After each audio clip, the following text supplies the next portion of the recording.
అరే ఆగ్రా ఏందిరా నువ్వు ఏ సోప్ వాడతావురా? ఎందుకు అంటే ఏం లేదురా, ఇప్పుడు నువ్వు ఏ సోప్ వాడుతున్నావో తెలుసుకొని అది నిజంగానే మనం వాడేదా లేకపోతే జంతువులకు వాడేదా లేకపోతే టాయిలెట్ క్లీన్ చేయడానికి వాడేదా అని ఒకసారి తెలుసుకుందామని. అది ఎట్లారా చెప్తా విను, మీరు కూడా వినండి.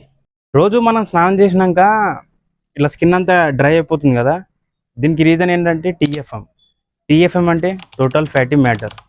ఈ టీఎఫ్ఎం మనం వాడే సోప్లో ఎంత ఎక్కువ ఉంటే అంత మంచిది. ఈ టీఎఫ్ఎంలో 3 గ్రేడ్స్ ఉంటాయి. గ్రేడ్ 1 ఇందులో మినిమం టీఎఫ్ఎం వచ్చేసి 76%. గ్రేడ్ 2 ఇందులో minimum TFM 70%.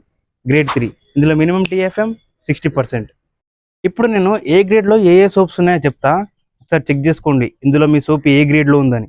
Grade 1 soaps Mysore Sandal, Cinthol, Superior Silk, Godrej number 1, Godrej Fair Glow and Park ఇవన్నీ. Grade 2 soaps Vivel, Margo, Lux. Grade 3 soaps Medimix and Lifebuoy. ఇందులో గ్రేడ్ 1 సోప్స్ మాత్రమే మనం డైలీ స్నానం చేయడానికి తయారు చేస్తారు. గ్రేడ్ 2 సోప్స్ టాయిలెట్స్ క్లీన్ చేయడానికి తయారు చేస్తాడు. గ్రేడ్ 3 సోప్స్ యానిమల్స్ని వాష్ చేయడానికి తయారు చేస్తారు. ఇప్పుడు జెన్యూన్గా చెప్పురా, నువ్వే సోప్ వాడతావు? నేనా? ఎందుకు బంటి నీ సబ్బు స్లోనా ఏంటి? అదే